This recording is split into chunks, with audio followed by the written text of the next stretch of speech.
देखिए अभी हम आपको विज्ञान अर्थात साइंस का महत्वपूर्ण 50 ऑब्जेक्टिव को बताएंगे। यदि इस वीडियो को शुरू से आखिर तक देख लिए तो आपको यह अच्छा समझ में आ जाएगा कि विज्ञान में अधिक से अधिक पूछा जाने वाला महत्वपूर्ण ऑब्जेक्टिव कौन कौन सा है। हालांकि हम आपको पूरा प्रयास करेंगे कि जो भी ऑब्जेक्टिव बताएं उसको पूरा तरह सिखाई दें, रटना ना पड़े। तो आपका प्रयास हो कि इस वीडियो को किसी तरह शुरू से आखिर तक बढ़िया से देखें ताकि ऐसा ऑब्जेक्टिव कभी आ जाए तो आपसे ना छूटे।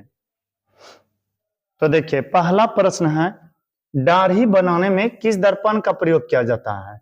इसका उत्तर अवतल दर्पण होगा। पता है दाढ़ी बनाने के बारे में चर्चा करें तो आप तो समतल, अवतल, उत्तल किसी भी दर्पण में बना सकते हैं, लेकिन अवतल दर्पण में बनाना सबसे उचित या अच्छा माना जाता है। क्यों? क्योंकि अवतल दर्पण जो है ना छोटे छोटे केसों को बड़ा बना करके दिखाता है। यही कारण है कि दाढ़ी बनाने के लिए मुख्य रूप से प्रयोग किया जाता है अवतल दर्पण का। किस दर्पण का? अवतल दर्पण का। यदि आपसे कोई पूछे कि दाढ़ी बनाने में किस दर्पण का उपयोग किया जाता है तो आपको कहना है अवतल दर्पण का। फिर है सबसे हानिकारक प्रदूषण कौन सा? और एक बात यह भी याद रखिएगा, दर्पण 3 प्रकार के होते हैं। कितने प्रकार के होते हैं? 3 प्रकार के, अवतल दर्पण, उत्तल दर्पण और समतल दर्पण। फिर प्रश्न है सबसे हानिकारक प्रदूषण कौन है? देखिए प्रदूषण मुख्य रूप से 3 प्रकार के होते हैं, जल प्रदूषण, वायु प्रदूषण और ध्वनि प्रदूषण। सबसे डेंजर या सबसे हानिकारक प्रदूषण जो है वह है जल प्रदूषण। क्यों? क्योंकि जल प्रदूषण से हमारे शरीर में बहुत सारी बीमारियां होती हैं। जैसे कि आप देखे होंगे, एक छोटा सा एग्जांपल देते हैं, हम यदि संयोगवश ज्यादा आवाज सुन लेना एक दिन तो हो सकता है बीमार ना पड़े। ऐसा भी हो सकता है कि हम कभी कहीं गंदी चीजों को गलती सूंघ ले, उससे भी बीमार ना पड़ सके। लेकिन यदि आप एक दिन कहीं गए और वो शुद्ध पानी पी लिए तो सर्दी बुखार इत्यादि हो सकता है। इसलिए हम यह कह सकते हैं कि जल प्रदूषण सबसे हानिकारक प्रदूषण है। फिर है हमें खाना खाने से पहले क्या करना चाहिए? खुद से सोचिए, खाना खाने से पहले क्या करना चाहिए? हाथ को अच्छे से नहीं धोना नहीं चाहिए, तो गलत है। हाथ को अच्छे से धोना चाहिए। फिर दोनों है तो खाना खाने से पहले हमें हाथ को अच्छे से धो लेना चाहिए ताकि हमारे शरीर में किसी भी प्रकार की बीमारी ना हो। क्योंकि कई बार ऐसा देखा जाता है कि नाखून में या हाथ में कुछ कुछ विनाशकारी पदार्थ या हानिकारक पदार्थ लगे रहते हैं और उसी हाथ से जब खाना खाते हैं तो हमारे शरीर में विभिन्न प्रकार के रोग हो जाते हैं। तो रोगों से बचने के लिए हमें हाथ को धो करके ही खाना चाहिए। फिर है 25 केजी वाले मनुष्य में लगभग कितने कोशिकाएं होते हैं? जितना केजी वाला मनुष्य बोलेगा उतना गुना कर देना है। यदि कहा जाता है कि 50 केजी वाले मनुष्य में कितना कोशिका पाए जाते हैं, कहते 50 गुना 10 पर पावर 15। यदि कहा जाता 40 किलो वाले व्यक्ति में कितने कोशिका पाए जाते हैं लगभग, तो कहते 40 गुना 10 पर पावर 15 कोशिका। और यहाँ पर कितना केजी है? 25 केजी। 25 केजी वाले मनुष्य में यदि पूछे कितने कोशिकाएं होते हैं तो लगभग 25 गुना 10 पर पावर 15 कोशिका। अब कहेगा कोशिका क्या होता है? तो देखिए मेरा जो संपूर्ण अंग बना है ना कोशिकाओं से बना है। कोशिकाओं के संयोग को या योग को ही ऊतक कहते हैं, उसकों से फिर मेरा अंग बनता है। संतरा में कौन सा अम्ल पाया जाता है? याद रखिएगा दुनिया का कोई भी वस्तु या पदार्थ यदि स्वाद में खट्टा लगे तो उस पदार्थ को हम कहते हैं अम्लीय पदार्थ। तो संतरा खट्टा वाला पदार्थ है तो उसमें अम्ल ही पाया जाएगा। तो संतरा में पाया जाता है सिट्रिक अम्ल, सिट्रिक या साइट्रिक अम्ल। फिर दही में कौन सा अम्ल पाया जाता है? दही में पाया जाता है लैक्टिक अम्ल। कौन सा अम्ल? लैक्टिक अम्ल। दही जो खाते हैं ना उससे हमें प्राप्त होता है लैक्टिक अम्ल। और एक बात याद रखिएगा, हाथ को जब ऐसे खूब घुमाते हैं ना तो यहाँ पर दर्द करने लगता है। जब पूरा चलते हैं तो पैर में दर्द होने लगता है, यह लैक्टिक अम्ल जमा होने के कारण से। अब कहेगा सर जब हाथ खूब घुमाने से यहाँ लैक्टिक अम्ल जमता है और हाथ दर्द करता है, अधिक चलने से पैर में लैक्टिक अम्ल जमता है, पैर दर्द करता है, फिर लैक्टिक अम्ल हम सेवन क्यों करते हैं? देखिए थोड़ा सा यहाँ पर अंतर है। यहाँ पर जो बना होता है लैक्टिक अम्ल वह हमारे शरीर के हानिकारक होते हैं, बट दही से जो प्राप्त होते हैं लैक्टिक अम्ल वह शरीर के लिए लाभदायक होते हैं। और पता है हमारे शरीर में लैक्टिक अम्ल तब बनते हैं जब वो वायवीय श्वसन होता है कि जब कोई काम कर रहे होते हैं। फिर आगे है दूध का पीएच मूल्य कितना होता है, याद रखिएगा दूध का पीएच मूल्य होता है 6.4। दूध का पीएच मूल्य क्या होता है 6.4, जबकि लार का पीएच मूल्य होता है 6.5। फिर रक्त का पीएच मूल्य होता है 7.4 और सिरका का पीएच मूल्य होता है 2.4। तो यदि आपसे पूछे कि दूध का पीएच मूल्य क्या होता है तो कहेगा 6.4। फिर आगे है सिरका का पीएच मूल्य कितना होता है, अभी अभी तो बताए थे सिरका का पीएच मूल्य होता है 2.4। फिर आगे है सबसे अधिक प्रोटीन किसमें पाया जाता है, सबसे अधिक प्रोटीन पाया जाता है सोयाबीन में। किसमें, सोयाबीन में। अब कहेगा सर वो जो दुकान में बिकते हैं, नहीं, सोयाबीन को जब पेरा जाता है ना तो उससे तेल निकलता है जिसे हम रिफाइन तेल कहते हैं, तो उसमें प्रोटीन की मात्रा अधिक होते हैं। या सबसे यदि कोई पूछे सबसे अधिक किसमें प्रोटीन पाया जाते हैं तो कहेगा सोयाबीन में। फिर आगे है सबसे अधिक वसा किसमें पाया जाता है, वसा सबसे अधिक घी में पाए जाते हैं। तेल जो भी होते हैं ना खाने वाला उसमें वसा होते हैं, चाहे सरसों तेल हो नारियल तेल हो, लेकिन सबसे अधिक वसा जो होते हैं घी में होते हैं। घी में 99% वसा होते हैं। कितना, 99%। फिर आगे है सबसे अधिक विटामिन ए किसमें पाया जाता है, सबसे अधिक विटामिन ए पाया जाता है, गाजर होगा, गाजर लिखा गया है, गाजर में सबसे अधिक विटामिन किसमें पाया जाता है, गाजर में। यदि आपसे कोई पूछे कि सबसे अधिक विटामिन किसमें पाया जाता है, क्या कहना है, गाजर में। वो भी कौन सा गाजर, लाल वाला कि काला वाला। यदि लाल वाला हो गाजर तो बहुत अच्छा होता है हमारे शरीर के लिए, क्यों, क्योंकि उसमें ज्यादा पाया जाता है विटामिन ए। संतुलित आहार से क्या प्राप्त होता है, याद रखिएगा संतुलित आहार उसे हम कहते हैं जिससे मनुष्य को प्रोटीन, विटामिन, कार्बोहाइड्रेट, वसा इत्यादि प्राप्त होता हो तो उसे कहते हैं संतुलित आहार। कहा गया कि संतुलित आहार से क्या प्राप्त होते हैं, विटामिन प्राप्त होते हैं, प्रोटीन प्राप्त होते हैं, वसा प्राप्त होते हैं, कार्बोहाइड्रेट प्राप्त होते हैं, और इसलिए वह इनमें से सभी। एक बात याद रखिएगा विटामिन प्रायः फल फूलों से प्राप्त होते हैं, प्रोटीन अधिक से अधिक सोयाबीन से प्राप्त होते हैं, वसा सबसे अधिक घी से प्राप्त होते हैं, जबकि कार्बोहाइड्रेट चावल, गेहूं इत्यादि से प्राप्त होते हैं। आलू सबसे भी कार्बोहाइड्रेट प्राप्त होते हैं, केला भी होता है ना, केला से भी कार्बोहाइड्रेट प्राप्त होता है।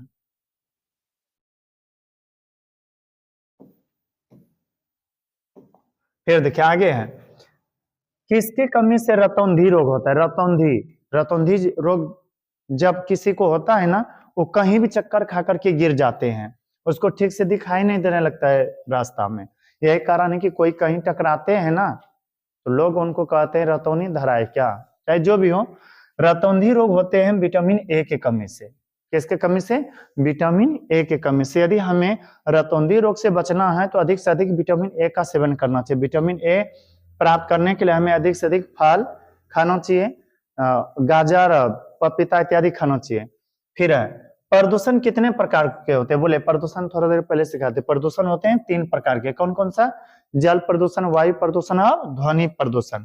फिर आगे प्रश्न है गाड़ी के साइड मिरर में किस दर्पण का प्रयोग किया जाता है। गाड़ी देखे ना चलते हुए, इधर जो रहता है देखने वाला, इन्हें सोचे ड्राइवर अपना मुंह देखने के लिए लगाए, नहीं, वह पीछे से आ रहे हुए गाड़ियों को देखने के लिए लगाया गया है। तो गाड़ी के साइड मिरर में लगा रहता है उत्तल दर्पण। अब कहेगा उत्तल दर्पण का है, तो उत्तल दर्पण जो है ना बड़े बड़े वस्तुओं को, बड़े बड़े गाड़ियों को छोटा छोटा बना के दिखाता है।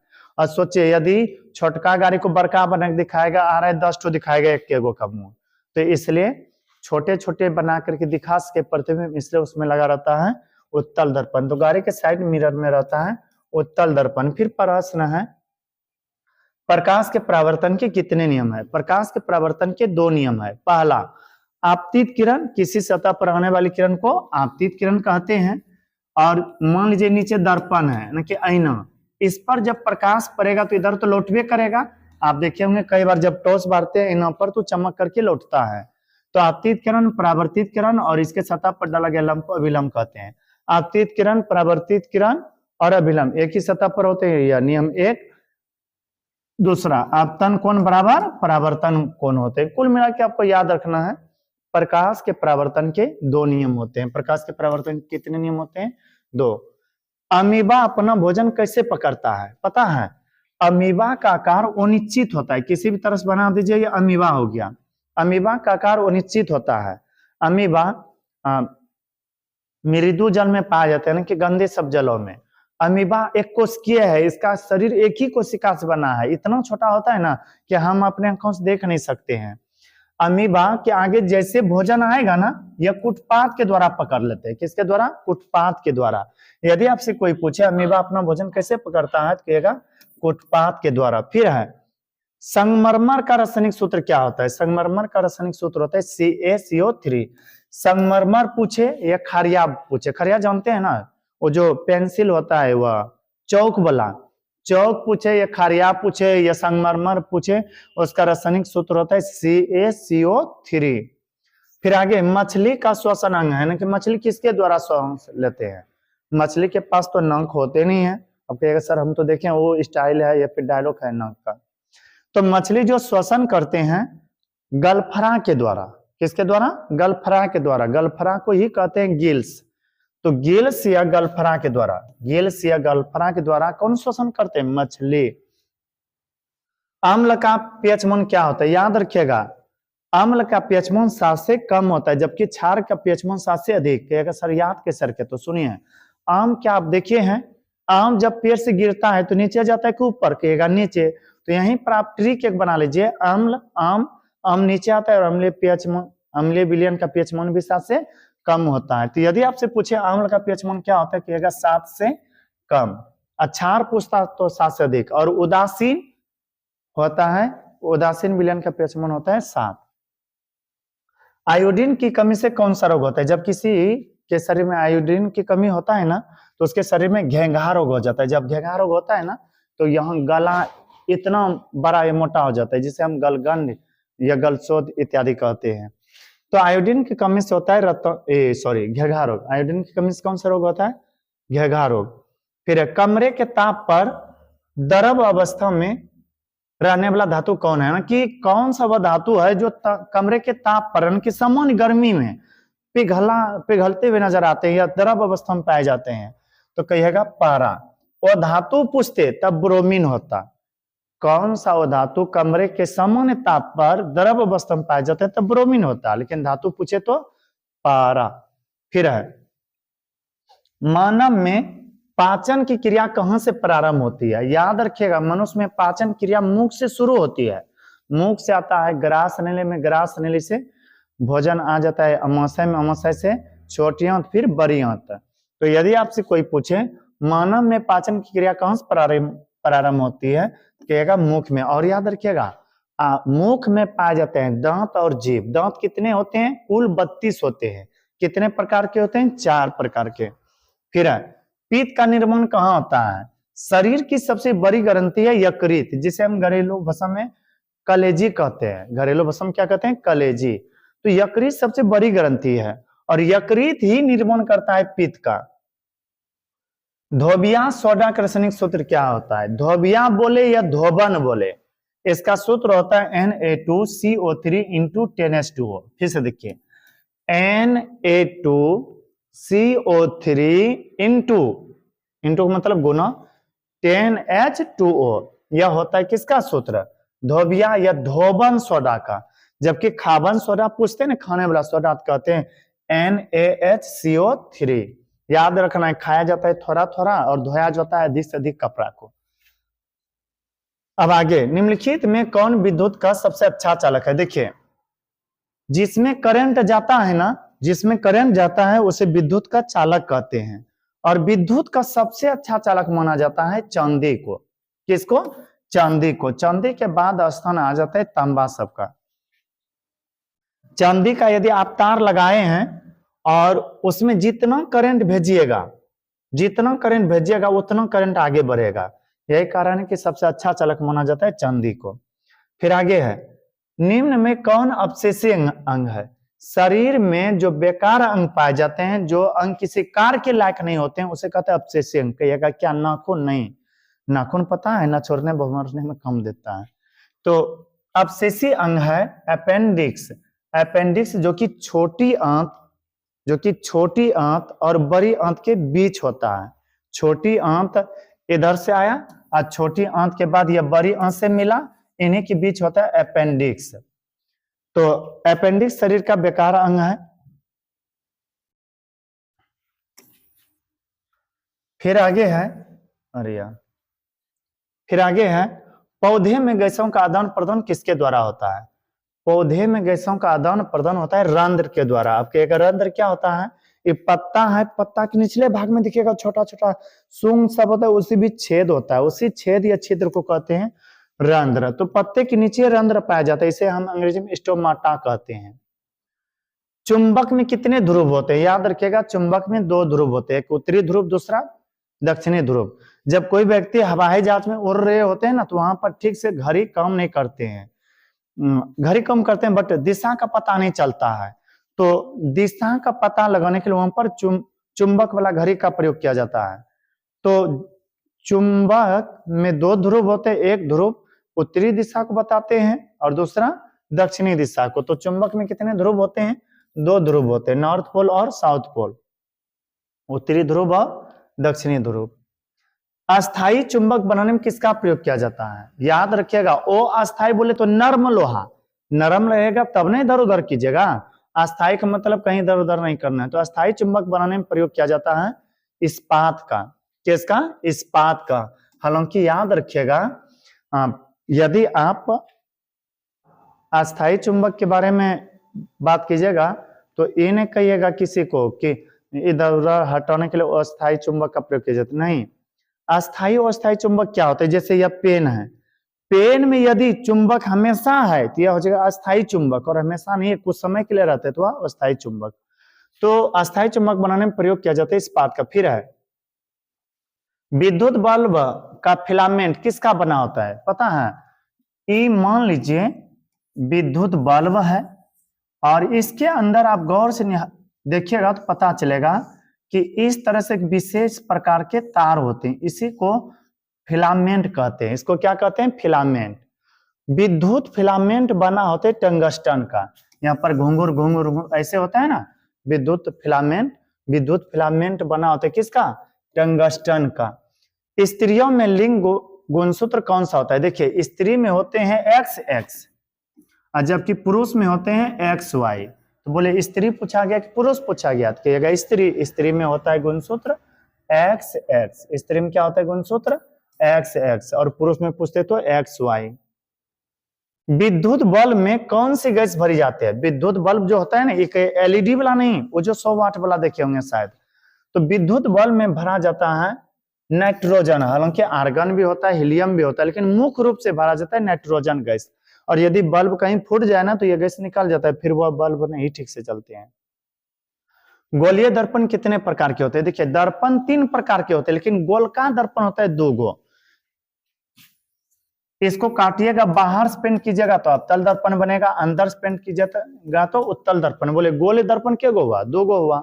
तो गोलीय दर्पण होते हैं 2 प्रकार के। फिर है जल में घुलनशील भस्म क्या कहलाता है? जो भस्म जल में घुल जाए उसे क्षार कहते हैं। क्या कहते हैं?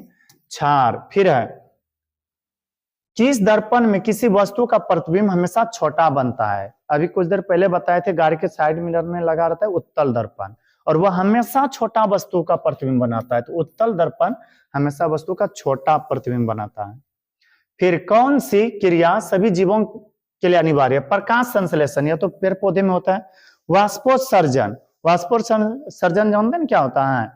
जब पानी को भाप बना करके छोड़े तो उसे वाष्पोत्सर्जन कहते हैं। सभी जीवों में नहीं होते हैं। कहेगा एक कैसे? तो पानी में जो रहते हैं जीव उसमें थोड़े ना होगा वाष्पोत्सर्जन।